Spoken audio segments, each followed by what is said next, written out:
The starting point in any design process, particularly with obviously a large development like this, you want a real sort of hooks to hang the design around. And with Fitzroy Place, it was very much about looking at the area. It was a fantastic history of people who lived there, the whole village of Fitzrovia, the whole language of the architecture, things that happened, the sort of the sensibility, I guess, of the area. So from that, we began the design process.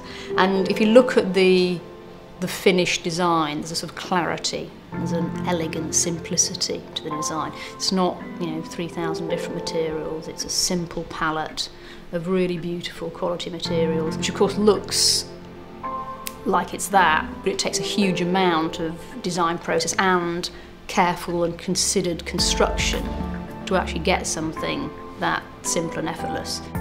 We like to think we're creating a calm, serene environment, so when the homeowners go in, they can create their own homes and put their personality into the apartment.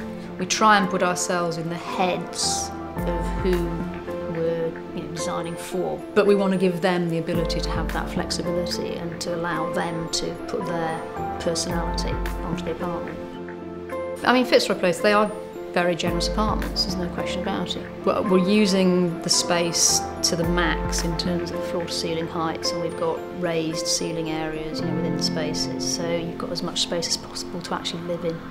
I'm very pleased with the lighting. I mean, lighting for us is a fundamental. It's a, in inverted commas, proper lighting scheme. So when the purchasers go in and put their own light fittings in, that's what actually finalises the scheme. It's not sort of just visual acne all over the ceiling, just chucking light down everywhere. So we've considered in the spaces where people would hang their art. And in some of the apartments we have a specific art wall with a detail where you can get a system where you just hang your artwork from clear plastic, so you can hang your artwork in a sort of orderly way.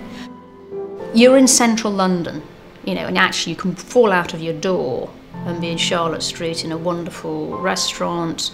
You can go down the street and be shopping in Bond Street in 5 minutes. It's a fantastic location in terms of getting out and doing things. So we didn't want to do sort of a massive thing of super gym, because in the end, if you want to do that, you can go somewhere that's providing 20,000 square metres of facilities. The gym itself, the actual facilities for the gym, when you walk in there, it doesn't feel like a gym, it feels like an extension of a living room. And I think it's nice for people to be able to just get out of their environment and go into something different like that.